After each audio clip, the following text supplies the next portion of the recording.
नमस्ते। तो आज मैं आप सभी को गुरु नानक जी के जीवन की एक सत्य घटना के बारे में कहूँगी। तो गुरु नानक जी के तो कई सारे शिष्य थे, लेकिन उनमें से उनका एक शिष्य था जो बहुत अमीर था। उसके पास बहुत धन था, लेकिन वह बहुत कंजूस था, किसी को 1 रुपया भी नहीं देता था और बाकी सब मनुष्य के साथ वह दुर्व्यवहार करता था और अहंकार की बातें करता था कि तुम्हारे पास क्या है, मेरे पास तो इतना सारा धन है, मैं तो बहुत धनवान हूँ, मैं तो बहुत अमीर हूँ। ऐसी वह बातें करता था और दूसरों के साथ दुर्व्यवहार भी करता था। तो यह सब देख करके गुरु नानक जी के जो और शिष्य थे उन्होंने गुरु नानक जी से जाकर के कहा, ये जो कंजूस अमीर है वो तो सबसे कितना दुर्व्यवहार करता है और उसे अपने धन का कितना घमंड है, कितना अहंकार है। तो हे गुरुवर, आप कुछ कीजिए, यह आपकी शरण में आता है। ऐसा सब शिष्यों ने कहा। फिर गुरु नानक जी ने अपनी आंखें बंद कर दी और फिर आंखें खोली। तो ऐसे ही 1-2 दिन चलता रहा। फिर एक दिन वह कंजूस अमीर गुरु नानक जी के दर्शन के लिए आया और गुरु नानक जी के दर्शन किए। फिर गुरु नानक जी ने उस कंजूस अमीर को एक सुई दी। कंजूस अमीर को कहा कि ये लो सुई, जब अगले जन्म में तुम मुझे मिलो तो यह सुई मुझे दे देना। वह कंजूस अमीर तो बहुत खुश हो गया कि अरे क्या बात है, गुरु जी ने मुझे सुई दी। ओहो, मेरे तो कितने अहो भाग्य, मैं तो धन्य हो गया, मेरा मनुष्य जन्म सफल हो गया। ऐसा वो तो गदगदित और आनंदित हो गया कि आज गुरु जी ने मुझे सुई दी और यह सुई मुझे गुरु जी को अगले जन्म में देनी है। तो वह तो सुई को देख के इतना खुश हो रहा था, इतना खुश हो रहा था। और फिर गुरु नानक जी के दर्शन करके वह तो उठ गया और घर की ओर जाने लगा।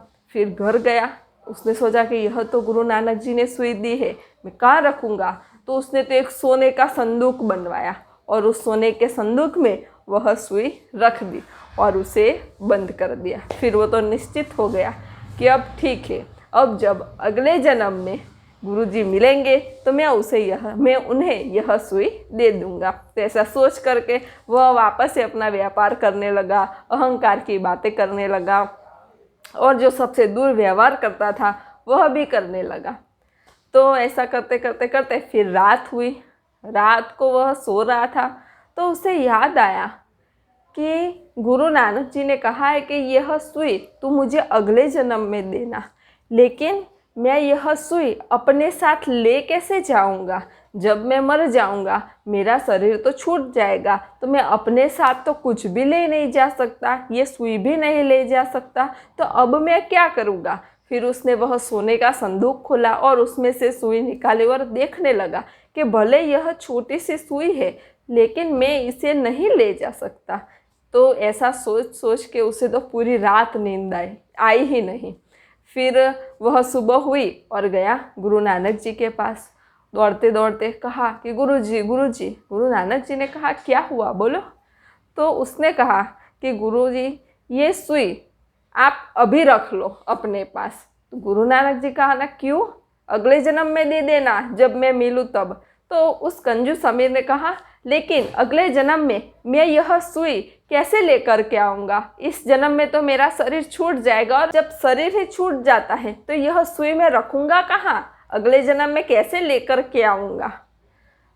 तो कंजूस अमीर ने कहा, यह सुई आप अभी अपने पास रख लो। और फिर गुरु नानक जी ने कहा कि हे मनुष्य, तू एक सुई भी अपने पास नहीं ले जा सकता, एक सुई भी तू अगले जन्म में नहीं ले जा सकता। तो इतना सारा अहंकार तुझे क्यों है? तुझे अपने धन का अहंकार क्यों है? तू अमीर है इसका अहंकार क्यों है? तू साथ में तो कुछ ले नहीं जा सकता। अरे हाँ, साथ में तू ले जा सकता है, लेकिन क्या ले जा सकता है? प्रेम पूर्ण भाव, आत्म भाव, तुझे आत्म अनुभूति हुई है वह, तेरे भीतर जो भक्ति का प्रागट्य हुआ है वह, तेरे भीतर जो श्रद्धा का प्रागट्य हुआ है वह, तेरे भीतर जो विश्वास का प्रागट्य हुआ है वह, तूने सबका अच्छा किया, सबका भला किया वह, वह तो अपने साथ ले जा सकता है, यह सुई तो अपने साथ नहीं ले जा सकता। इसलिए अपने धन का अहंकार तो मत कर। और वह कंजूस अमीर गुरु नानक जी के चरणों में जाकर के बहुत रोने लगा कि मुझे क्षमा कर दो, मुझे क्षमा कर दो। और उसे यह साक्षात्कार हो गया कि जो गुरु नानक जी ने कहा वह एकदम सत्य है। मैं एक सुई भी अपने साथ नहीं ले जा सकता, और अगर मुझे अपने साथ कुछ ले जाना है तो मुझे यह आध्यात्मिक मार्ग पे चलना है, ध्यान मार्ग पे चलना है, भक्ति मार्ग पे चलना है। और उस मार्ग पे चलते चलते चलते मुझे जो खजाना मिलेगा चैतन्य का, ऊर्जा का, भक्ति का, ज्ञान का, वैराग्य का, वह मेरे साथ ऑटोमेटिक ही आ जाएगा। तो सद्गुरु अपनी बात कितने अच्छे तरीके से सामने वाले मनुष्यों को समझा देते हैं, और ऐसे समझाते हैं कि वह सीधा ही उस आध्यात्मिक मार्ग की ओर आने लग जाता है। नमस्ते। सब घटवासी परमात्मा को प्रणाम।